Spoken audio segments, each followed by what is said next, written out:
O Universo Autoconsciente, Amit Goswami, capítulo 14. Integrando as psicologias.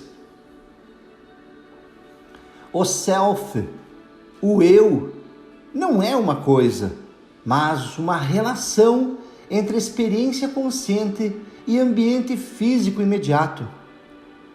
Na experiência consciente, o mundo parece dividir-se entre sujeito e objeto, ou objetos. Ao ser refletido no espelho da memória, essa divisão produz a experiência dominante do ego.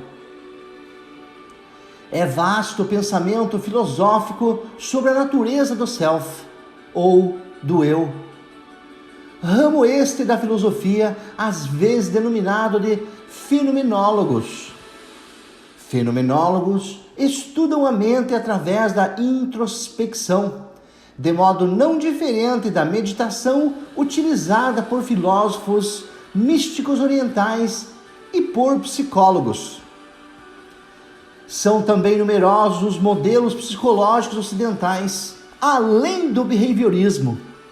O modelo psicanalítico proposto por Freud, por exemplo, sustenta que o self é dominado por pulsões inconscientes. Será interessante examinar como o modelo do self, que denominamos de funcionalismo quântico, explica as variedades da experiência do eu e compará-lo com outros modelos filosóficos e psicológicos. Este capítulo inclui uma comparação desse tipo, incorporando alguns pensamentos da filosofia, da psicologia e da nova física, na medida em que ela se aplica à natureza do self e ao livre-arbítrio. Características associadas à experiência do eu. As experiências mais importantes do eu são as seguintes. Número 1. Intencionalidade.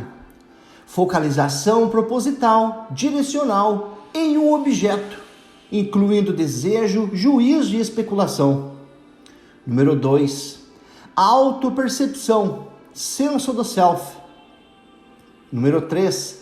Reflectividade, percepção de estar percebendo. Número 4. Experiência do ego, sentimento de que o self é uma entidade única, com um certo caráter, personalidade e história pessoal contingente. Número 5. Atenção, experiência da capacidade do self de dirigir seu foco para este ou aquele objeto. Número 6. Experiências transpessoais do self, momentos de revelação ou insight, tal como na experiência criativa do Aha. Número 7. Experiência implícita do self, experiências das quais há uma divisão do mundo entre sujeito e objeto, mas não uma experiência explícita do eu. Número 8. Opção e livre-arbítrio. Número 9. Experiências relacionadas com o inconsciente. Essas experiências do eu, claro, não são mutuamente exclusivas. Muito ao contrário, estão intimamente conectadas entre si. Mantendo este fato em mente, examinemos com mais detalhes cada uma dessas experiências. Intencionalidade, autopercepção e refletividade.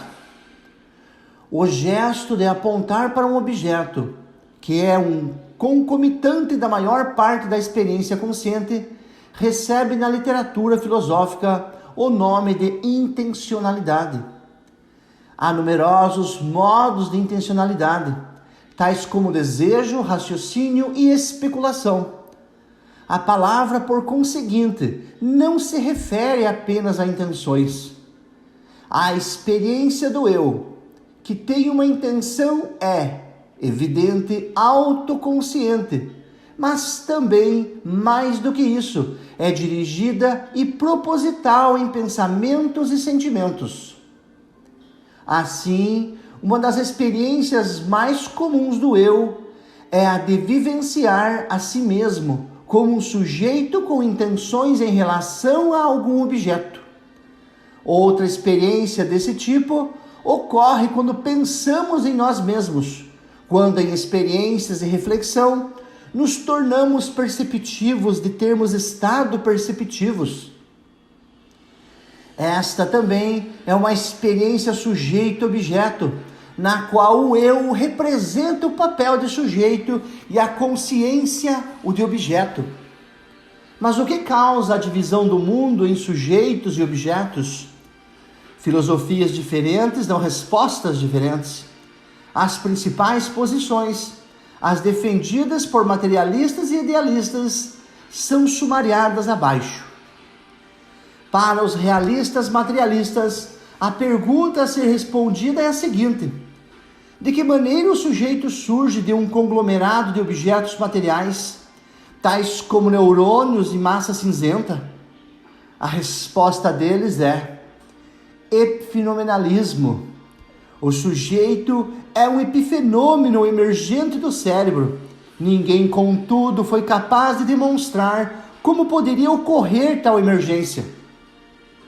Modelos de inteligência artificial, conexionismo, descrevem o cérebro como uma rede de computadores de processamento paralelo. No contexto dessa filosofia básica, teóricos fundamentalistas tentam provar que o sujeito-consciência surge como uma ordem no caos, como uma nova função emergente. Fundamentalmente, todos esses modelos enfrentam a dificuldade de só oferecerem uma solução conjectural. Não há uma conexão comprovável entre estados de computador ou estados neuronais e os estados da mente que experimentamos. Em contraste, para os idealistas monistas, todas as coisas estão e são da consciência. Nessa filosofia, portanto, a pergunta relevante é: de que maneira a consciência, que é tudo, divide-se em um sujeito que experiencia e objetos que são experienciados? Neste particular, a teoria quântica de autoconsciência fornece evidência prima facie de como pode surgir tal divisão. Segundo essa teoria, os estados do cérebro-mente são considerados como estados quânticos, como estruturas de possibilidades, ponderadas por probabilidades multifacetadas. A consciência produz o colapso da estrutura multifacetada, uma superposição coerente, escolhendo uma única faceta, mas só na presença da percepção cérebro-mente. A percepção, vale lembrar, é o campo da mente, no qual surgem os objetos da experiência. O que vem primeiro, percepção ou opção? Temos aqui uma hierarquia entrelaçada, e é esta situação hierárquica entrelaçada que dá origem à autorreferência, a divisão do mundo entre sujeito e objeto. Processos adicionais de percepção secundária levam à intencionalidade, à tendência de identificar-se com um objeto. O eu da percepção racionadora surge também desses processos de percepção secundária. A experiência primária e os processos secundários permanecem normalmente no que é chamado, na literatura psicológica, de o pré-consciente. Este obscurecimento da hierarquia entrelaçada no processo primário é fundamental para a nossa identidade hierárquica simples com o nosso eu. Experiência do ego. O psicólogo polonês Z. Zaborowski, que passou em revista a literatura psicológica sobre autopercepção, definiu-a como a codificação, o processamento e a integração de informações sobre o self. Na minha opinião, essa caracterização é mais apropriada do que autopercepção e ajusta-se também ao que é geralmente chamado de experiência do ego. A autopercepção é um concomitante da experiência do ego, mas não toda ela. A experiência mais inconfundível do eu é como o ego, o aparente executor, codificador, processador e integrador de nossos programas, para usar a metáfora de computador usada por Zaborowski. O ego é a imagem que formamos do experienciador aparente de nossos atos, pensamentos e sentimentos no dia a dia. O ego tem sido o principal ator em numerosas teorias de personalidade. O behaviorismo radical e a teoria da aprendizagem social implicam que o ego é o ponto exato do comportamento socialmente condicionado, o resultado de estímulo, reação e reforço. Na literatura behaviorista mais recente, entretanto, o ego é visto como mediador do comportamento externo via pensamentos mentais internos. Por isso mesmo, são semelhantes à definição cognitiva de autopercepção, dada por Zaborowski, e a definição behaviorista mais recente do ego. Até mesmo de acordo com a escola behaviorista cognitiva, contudo, as ações do ego podem ser perfeitamente descritas em termos de declarações de entrada e saída, ainda que a saída dependa de estados mentais internos. Se é assim, não há necessidade de a autoconsciência ser associada ao ego. Este paradoxo é evitado usando seu qualitativo aparente em sua definição. Na teoria quântica da autoconsciência, o colapso da superposição coerente dos estados quânticos do cérebro-mente cria a divisão sujeito-objeto no mundo. Com o condicionamento, no entanto, certas respostas ganham em probabilidade quando um estímulo aprendido é apresentado ao cérebro-mente. A consciência identifica-se com o processador aparente das respostas aprendidas, isto é, o ego. A identidade, porém, jamais é completa. A consciência sempre deixa algum espaço para a novidade incondicionada. Este fato torna possível o que conhecemos como livre-arbítrio.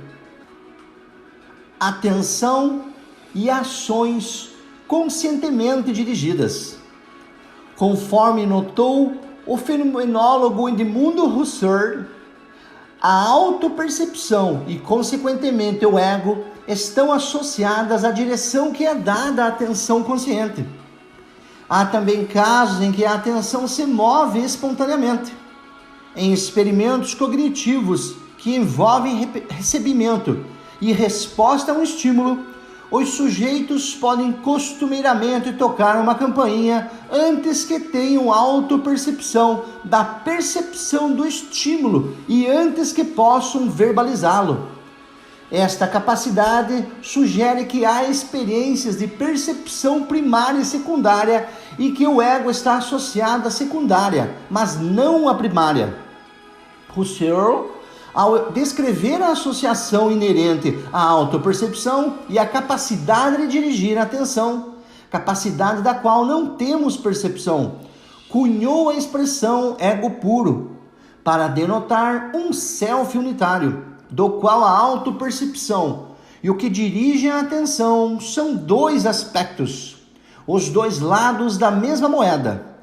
Neste livro, continuaremos a usar, como até agora, uma palavra simples, self, para denotar o conceito do self unificado.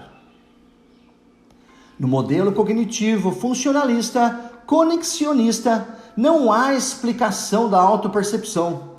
Supõe ele que a atenção é uma função da unidade central de processamento que define o ego. Em contraste, na teoria quântica da autorreferência, o self atua em duas modalidades. A modalidade clássica, condicionada pelo ego, que se refere a experiências secundárias e que incluem a autopercepção, e a modalidade quântica não condicionada, associada às experiências de percepção primária, tais como escolha e direção da atenção sem autopercepção.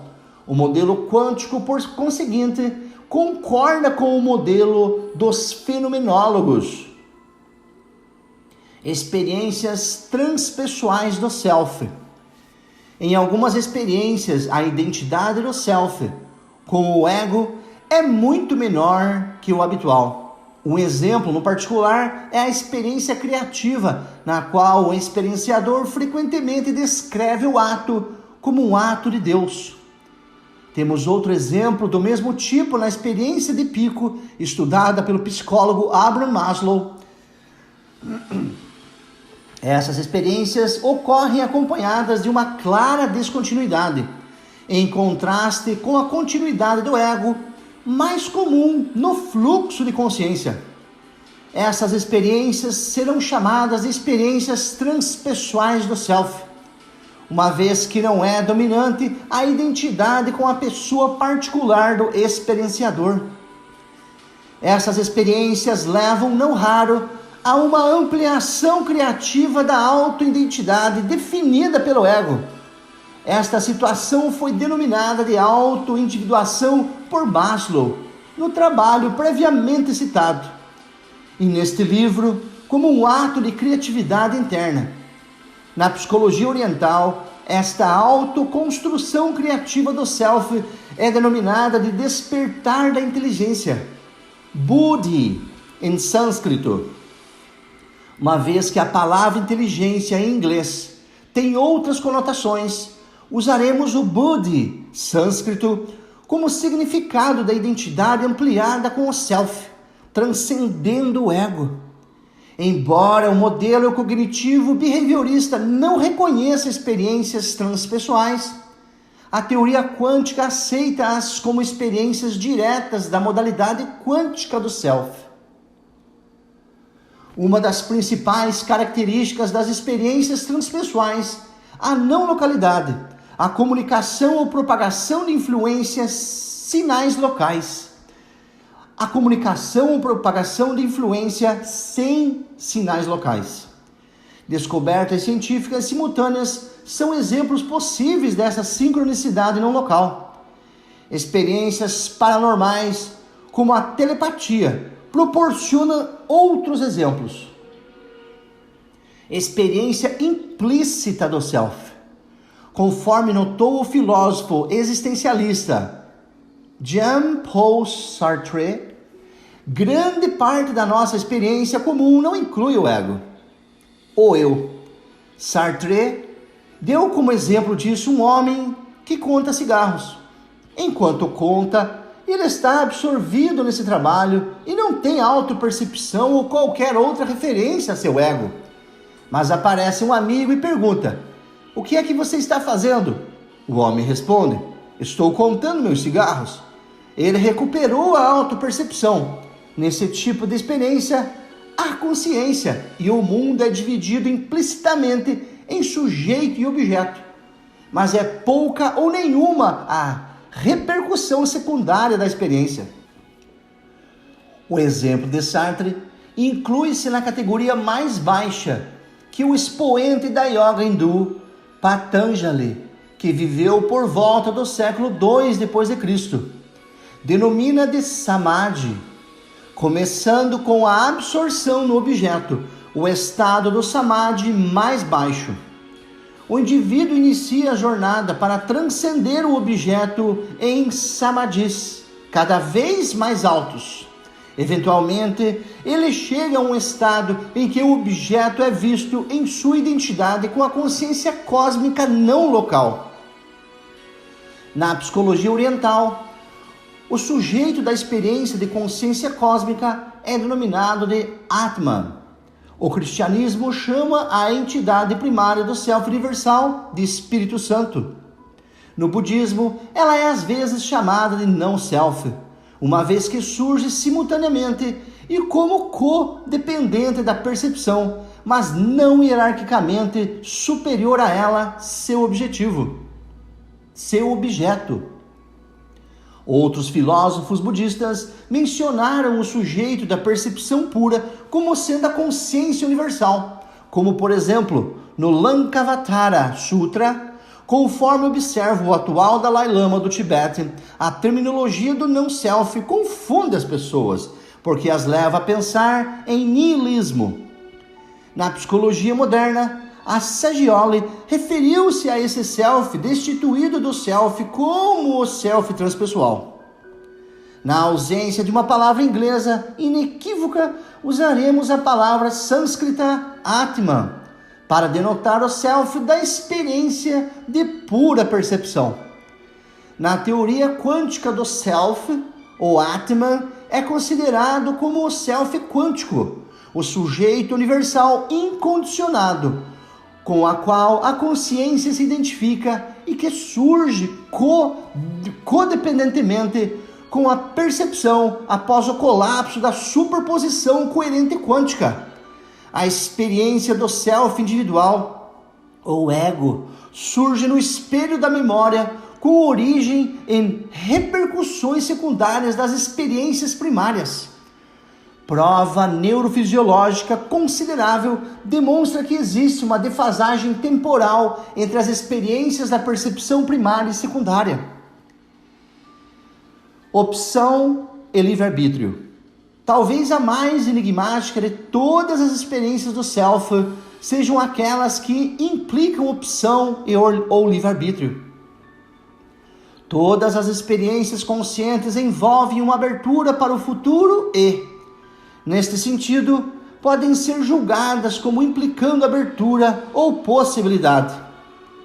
As experiências de ação e livre-arbítrio vão além de tal abertura. Distinguiremos aqui entre os dois termos, embora eles sejam com frequência usados como sinônimos. A opção aplica-se em todos os casos em que escolhemos entre alternativas, com ou sem autopercepção. O livre-arbítrio aplica-se em todos os casos em que uma ação subsequente é praticada com origem em nossa própria iniciativa causal. Tradicionalmente, behavioristas e cognitivistas diriam que não há liberdade de escolha ou livre-arbítrio. Se somos computadores clássicos, com processamento paralelo ou não, nenhum desses conceitos faz o menor sentido. O argumento é simplesmente que não há um poder causal que possa ser atribuído ao ego, cujo comportamento é inteiramente determinado pelo estado de seu hardware e pelas informações recebidas do ambiente.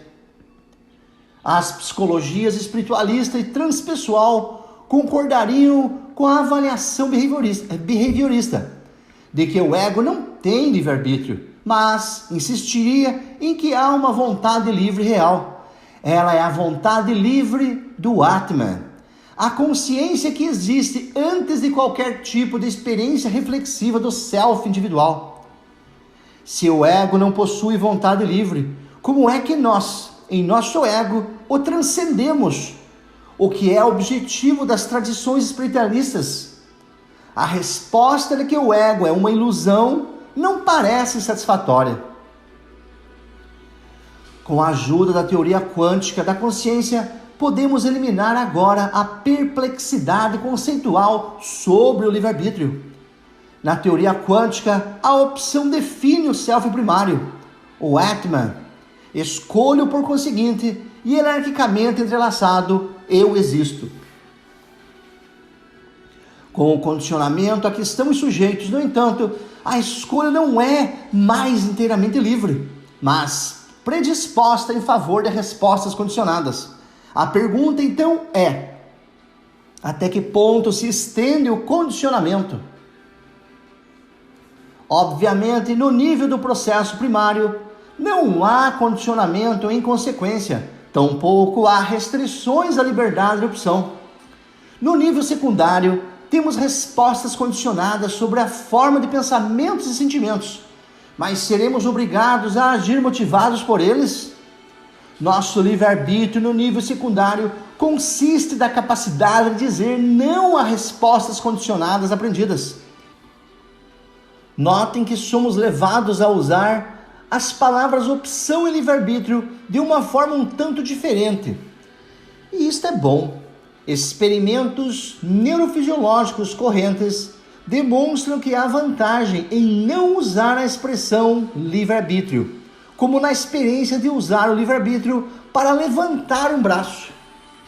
Experimentos recentes de Benjamin Libet indicam claramente que, antes mesmo de um indivíduo experienciar percepção de seus atos, condição necessária para o livre-arbítrio, não há potencial invocado que sinaliza ao observador objetivo que o indivíduo vai usar de vontade para levantar o braço. Diante disso, de que modo podemos dizer que o livre-arbítrio desse tipo é livre? Os experimentos de Libet revelam também que o indivíduo retém o livre-arbítrio de dizer não ao gesto de erguer um braço, mesmo depois de o potencial invocado ter sinalizado o contrário. Esclarecer dessa maneira o significado do livre-arbítrio poderá ajudar-nos a compreender os benefícios da meditação, a concentração da atenção no campo da percepção, em um dado objeto da mente ou em todo o campo. A meditação nos permite tornar-nos testemunhas dos fenômenos mentais que surgem na percepção, do desfile de pensamento e sentimentos que surgem em resposta ao condicionamento. Ela cria um hiato entre o despertar de respostas mentais e a ânsia física de agir de acordo com elas. E dessa maneira reforça a capacidade de nosso livre-arbítrio de dizer não a atos condicionados.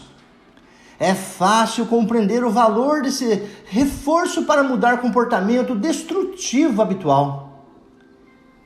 Experiências relacionadas com o inconsciente.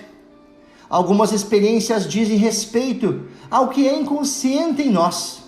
Há processos nos quais a consciência está presente, mas não a percepção. Na teoria quântica, há situações nas quais o objeto quântico não entra em colapso, mas continua a desenvolver-se no tempo, de acordo com a dinâmica da situação.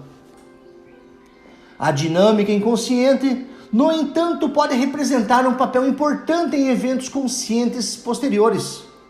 Esse aspecto permite-nos confirmar os efeitos da interferência quântica em experimentos de percepção inconsciente. No pensamento psicanalítico, algumas das experiências do ego-self são reprimidas no que Freud chama de IDE, Jung de sombra. As experiências conscientes restantes definem em seguida a persona, a imagem que projetamos e que os outros veem, a imagem de quem o indivíduo pensa que é. Chamarei a parte reprimida do ego-self simplesmente de inconsciente pessoal. Algumas experiências do ego tornam-se distorcidas por influência do inconsciente pessoal. Influência esta que dá origem a psicopatologias, como a neurose, por exemplo, que a psicanálise tenta curar. De que modo, de acordo com a teoria quântica, surge o inconsciente pessoal? Da seguinte maneira: o sujeito é condicionado a evitar certos estados mentais. Em consequência, torna-se esmagadora a probabilidade de que esses estados jamais sofram colapso por ação das superposições coerentes que os incluem. Essas superposições, no entanto, podem influenciar dinamicamente, sem causa externa aparente, o colapso de estados subsequentes. O desconhecimento da causa do comportamento pode levar a uma ansiedade geradora de neurose. No fim, o sujeito pode imaginar razões e agir para eliminá-las através de comportamento neurótico, como a lavagem compulsiva das mãos. Analogamente, Jung sugeriu que muitas de nossas experiências transpessoais são influenciadas por certos temas arquetípicos reprimidos de um inconsciente coletivo. Estados universais que, em geral, não experienciamos. Esses temas reprimidos podem também dar origem a patologias. Na teoria quântica, a forma humana contingente é submetida a um condicionamento que impede que certos estados mentais se manifestem no mundo. Um corpo masculino, por exemplo, tenderia a reprimir estados mentais que dizem explicitamente respeito à experiência feminina. Esta, aliás, é a origem do arquétipo junguiano da anima. Esta repressão da anima limita prejudicialmente o comportamento masculino. Analogamente, o arquétipo animus nas mulheres é reprimido, excluindo-as da experiência masculina. Quando sonhamos ou quando estamos sob hipnose, o self torna-se principalmente testemunha e entra em um estado que se caracteriza por ausência relativa de eventos de percepção secundária. Nesses estados, são enfraquecidas as inibições normais contra o colapso de estados mentais reprimidos. Por esse motivo, sonhos e hipnose são úteis para trazer o inconsciente à percepção consciente. Analogamente, nas experiências de quase morte, o imediatismo da morte libera grande volume de condicionamento inconsciente reprimido, tanto coletivo quanto pessoal. Como resultado, numerosos pacientes saem dessas experiências transbordantes de alegria e paz. Para obter liberdade em nossos atos, é importante evitar ser dominado pelo condicionamento ego-persona ou por nossas superposições coerentes, tirânicas, internas, reprimidas, inconscientes.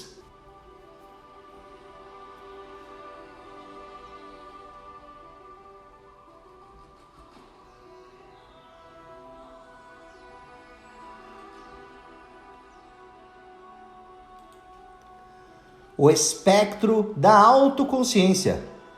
Analisando as características das experiências conscientes da forma descrita pela fenomenologia, psicologia, ciência cognitiva e teoria quântica, podemos obter condições para fazer um resumo importante da maneira como o self se manifesta em nós. Um sumário, isto é, do espectro da autoconsciência. Ver também Wilber. Entre todos esses modelos teóricos, contudo, só a teoria quântica da consciência, tem amplidão suficiente para abraçar todo o espectro. Por isso mesmo, a visão idealista quântica da consciência será adotada desde o início neste sumário. No idealismo monista, a consciência é una, sem um segundo, disse Sankara. O espectro da autoconsciência consiste de estados com os quais a consciência una se identifica em vários estágios do desenvolvimento humano. O espectro completo é envolvido na extremidade inferior pelo inconsciente pessoal e no superior pelo inconsciente coletivo. Todos os estágios, contudo, estão na consciência. Este esquema é concebido em termos evolucionários e não hierárquicos. Quanto mais nos desenvolvemos, mais destituídos de ego nos tornamos, até que, no nível mais alto, não há absolutamente identidade discernível com ele. Por isso, uma grande humildade caracteriza os níveis além do ego. O nível do ego. Nesse nível, o ser humano identifica-se com um conjunto de conceitos psicossocialmente condicionados e aprendidos, nos quais opera. Esses contextos dão um caráter ao ser humano. Dependendo do grau que a identidade com o ego assume, o indivíduo nesse nível tende a ser solipsístico. Os contextos em que ele opera tendem a assumir uma aura de infalibilidade e todos os demais contextos são julgados contra os critérios desses contextos pessoais. O indivíduo acredita, por exemplo, só eu e meus prolongamentos, minha família, minha cultura, meu país, etc. Temos validade primária. Todos os demais são contingentes. No nível básico do ego, podemos identificar duas faixas. A primeira, a patológica, situa-se mais perto do inconsciente pessoal. Ela é fortemente afetada por estímulos internos, superposições coerentes que não sofreram colapso. sofreram colapso vindos do inconsciente. Indivíduos cujo self se identifica com essa faixa são frequentemente perturbados pelas pulsões e motivações do inconsciente. O ego deles divide-se em autoimagem e imagem sombra, a primeira propagada e a segunda reprimida. A segunda faixa, a psicossocial, é aquela em que a maioria de nós vive, exceto por uma excursão ocasional pelas faixas mais baixas e mais alta no sentido evolucionário da identidade. Nas excursões ao nível mais alto, por exemplo, podemos ser capazes de dizer não a uma resposta habitual ou condicionada, exercendo dessa maneira nosso livre-arbítrio, ou podemos mergulhar em atividades criativas no mundo, quando não amar altruisticamente uma pessoa. As motivações habituais à ação nesse nível, contudo, são dirigidas por uma agenda pessoal que serve à perpetuação e fortalecimento da identidade, caráter e imagem, em seus esforços para realizar-se pela fama, poder, sexo e assim por diante. O nível Buddhi. Esse nível caracteriza-se por uma identidade menos restrita do self, uma identidade que explora todo o potencial humano. O motivo pessoal para viver no nível do ego é substituído pelo da criatividade interior, a autoexploração e a individuação. Nesse nível, podemos identificar várias faixas. Elas, contudo, não são hierárquicas, nem necessariamente experienciadas em qualquer ordem cronológica. Algumas podem até ser desviadas. A primeira, mais próxima do nível do ego, será chamada de faixa psíquica mística. Indivíduos que identificam seu self com essa faixa têm experiências psíquicas e místicas não locais, que lhes ampliam a visão do mundo e de seu papel nele. Os temas do inconsciente coletivo frequentemente sobem à tona em sonhos. Experiências criativas e compreensão dos mitos que fornecem motivação adicional à liberdade e integração do self. Não obstante, nesse nível de identidade, o indivíduo ainda é motivado demais por desejos pessoais para poder mudar decisivamente para uma identidade realmente fluida. A segunda faixa é transpessoal. Há agora uma certa capacidade e tendência de observar processos pessoais, sem necessariamente externalizá-los. Os contextos psicossociais em que vivemos deixam de ser absolutos. É descoberto o não eu, o outro, e algumas das alegrias dessa descoberta, como a alegria de prestar serviço altruísta, reforçam a motivação. A terceira faixa espiritual é uma identidade à qual, ao que se sabe, poucas pessoas da Terra chegaram. A vida é vivida primariamente como um samadhi fácil e sem esforço. Sahaji, em sânscrito, o self está mais ou menos integrado e os temas do inconsciente coletivo são largamente explorados. E os atos são os apropriados aos fatos. Devido à raridade, nos dias atuais, de pessoas cujas identidades residam nessa faixa, temos poucos dados científicos a esse respeito. Há, claro, numerosos casos históricos dessa identidade na literatura mística e religiosa do mundo. O nível mais alto é a do Atman, o nível do Self, ou não Self, atingível apenas no Samadhi. Notem que as psicologias espirituais da Índia e do Tibete referem-se a 7 faixas de identidade do Self, uma faixa extra no nível do ego. A origem desse sistema é encontrada na ideia indiana de 3 tipos de pulsões: os 3 gunas, tamas ou inércia, rajas ou libido, e sattva ou criatividade. Os psicólogos indianos postulam 3 faixas do ego, talvez de uma para cada tipo de denominação de pulsões. Mas uma vez que se reconhece que todos possuem um pouco de cada guna, esse tipo de classificação parece algo redundante. Cabe aqui uma pergunta: de que modo ocorre uma mudança na identidade do self? Há uma historinha zen que trata dessa questão. O noviço Doku procurou o mestre zen e disse: estou procurando a verdade. Em que estado do self devo me treinar, de modo a encontrá-la? Respondeu o mestre: não há self, de modo que não poderá colocá-lo em qualquer estado. Não há verdade, de modo que não pode treinar para alcançá-la. Em outras palavras, não há método, nenhum treinamento para mudança em identidade do self. Esse é o motivo por que denominamos esse processo de criatividade interior. O processo é o de derrubada do obstáculo criado por um único conjunto de contextos para a vida, com vistas a permitir um conjunto expandido de contextos.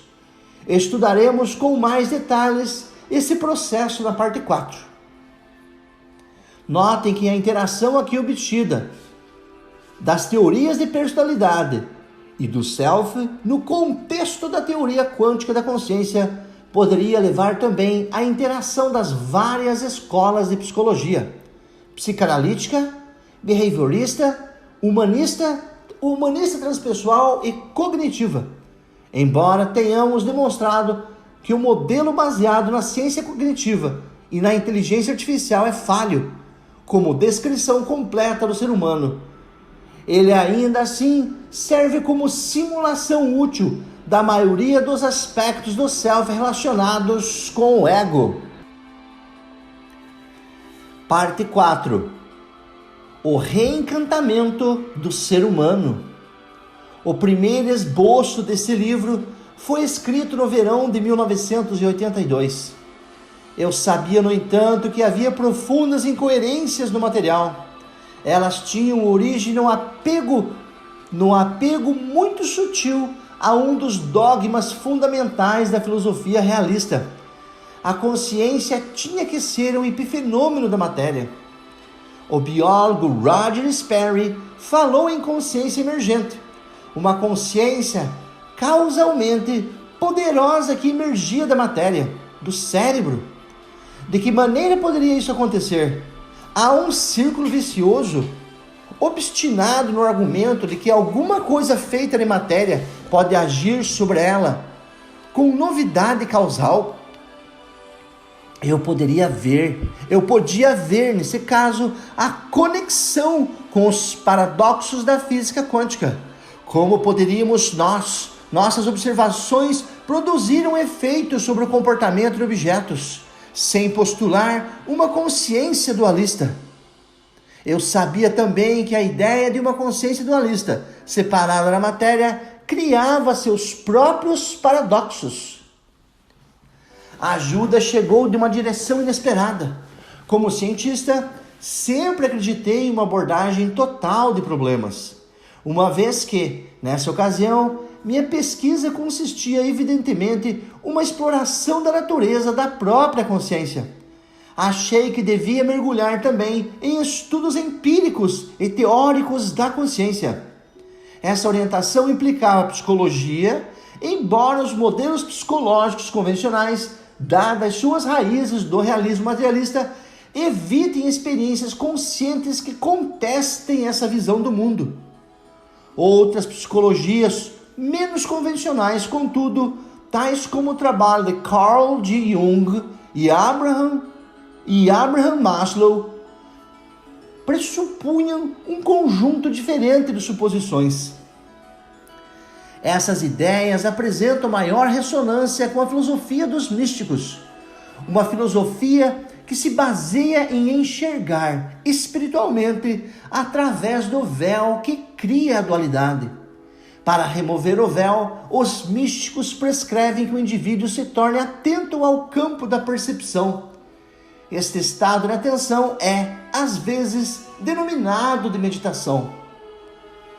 Eventualmente, após anos de esforço, uma combinação de meditação, leitura de filosofias místicas, um sem número de discussões e simplesmente pensamento concentrado começaram a romper o véu que me separava da solução que eu procurava para tais paradoxos. O dogma fundamental do realismo materialista, que tudo é feito de matéria, teve que ser abandonado, e isto sem trazer o dualismo. Lembro-me ainda do dia em que ocorreu o rompimento final. Estávamos em visita à nossa amiga Frederica, que reside em Ventura, na Califórnia. Cedo, naquele dia, Meg e eu saímos com um amigo, o místico Joel Morwood, para ouvir uma palestra de Krishnamurti na vizinha Ojai. Mesmo aos 89 anos, Krishnamurti dava conta do recado com extraordinária habilidade. Em seguida, conversando com a plateia, ele aprofundou pontos que haviam constituído a essência de seu ensinamento. Para mudar, temos que estar cientes agora e não resolver mudar mais tarde ou simplesmente pensar no assunto. A percepção radical, e só ela, leva à transformação que desperta a inteligência radical. Quando alguém perguntou se a percepção radical ocorre a nós, seres humanos comuns, Krishnamurti respondeu gravemente: tem que ocorrer. Mais tarde naquela noite, Joel e eu iniciamos uma conversa sobre realidade. Eu estava lhe dando um prato cheio de minhas ideias sobre consciência, que havia elaborado a partir da teoria quântica, em termos da teoria da medição quântica. Joel escutava com toda a atenção. Muito bem, o que é que vai acontecer em seguida? Bem, eu não tenho certeza de compreender como a consciência se manifesta no cérebro-mente, respondi, confessando minha luta com a ideia de que, de alguma maneira, a consciência tinha que ser um epifenômeno dos processos cerebrais. Acho que compreendo a consciência, mas a consciência pode ser compreendida? Interrompeu-me Joel. Claro que pode. Eu lhe disse que nossa observação consciente, a consciência, produz o colapso da onda quântica. E eu estava pronto para repetir toda a teoria. Joel, porém, interrompeu-me. De que modo o cérebro do observador é anterior à consciência, ou a consciência é anterior ao cérebro? Percebi uma armadilha na pergunta. Estou falando em consciência como sujeito de nossas experiências. A consciência é anterior às experiências. Ela não tem objeto nem sujeito. Certo, isso é misticismo antigo. Em minha linguagem, porém, você está falando a respeito de algum aspecto não local da consciência. Joel, não se deixou desanimar por minha terminologia. Você está usando antolhos científicos que o impedem de compreender. No profundo, você acredita que a consciência pode ser compreendida pela ciência, que a consciência emerge do cérebro, que é um epifenômeno. Tente compreender o que os místicos estão dizendo. A consciência é anterior e incondicionada. Ela é tudo o que há. Nada mais existe, senão Deus. A última frase fez comigo alguma coisa que é impossível descrever em palavras. O melhor que posso dizer é que provocou uma abrupta mudança de perspectiva. Um véu foi levantado. Ali estava a resposta que eu estivera buscando e que conhecera o tempo todo. Quando todos foram dormir, deixando-me em minha contemplação, saí de casa. O ar da noite estava frio, mas não me importei. Tão enevoado estava o céu que eu mal conseguia ver uma estrela. Mas na imaginação, o céu tornou-se o mesmo céu radiante de minha infância. E de repente consegui enxergar a Via Láctea. um poeta da minha Índia natal, concebera a fantasia de que a Via Láctea era a fronteira entre o céu e a terra. Na não localidade quântica, o céu transcendente, o reino de Deus, está em toda parte, mas o homem não vê. Levanta-se, Jesus. Não o vemos porque estamos enamorados demais da experiência, de nossos melodramas, de nossas tentativas de prever e controlar, de compreender e manipular tudo racionalmente. Em nossos esforços, deixamos de perceber o fato simples, a verdade simples de que tudo é Deus, de que a maneira de um místico dizer que tudo é consciência. Os físicos explicam fenômenos, mas a consciência não é um fenômeno. Ao invés disso, tudo o mais é fenômeno da consciência. Eu estivera em vão procurando na ciência uma descrição da consciência. Em vez disso, o que eu e outros temos que procurar é uma descrição de ciência com consciência. Temos que criar uma ciência compatível com a consciência, nossa experiência primária. Se quisesse descobrir a verdade, eu teria que dar um salto quântico além da física convencional. Formular uma física baseada na consciência, como o bloco de armar de tudo. Se quisesse descobrir a verdade, eu teria que dar um salto quântico além da física convencional. Formular uma física baseada na consciência, como o bloco de armar de tudo. Era uma tarefa difícil, mas eu acabava de ter um vislumbre da resposta, de modo que era também simples, uma mudança fácil, sem esforço da perspectiva. As palavras de Krishnamurti repercutiram encorajadoras em meus ouvidos. Ela teria que ocorrer. Estremeci um pouco e a Via Láctea de minha imaginação desvaneceu lentamente. A verdade mística de que nada há, exceto consciência, tem que ser experienciada para ser realmente compreendida.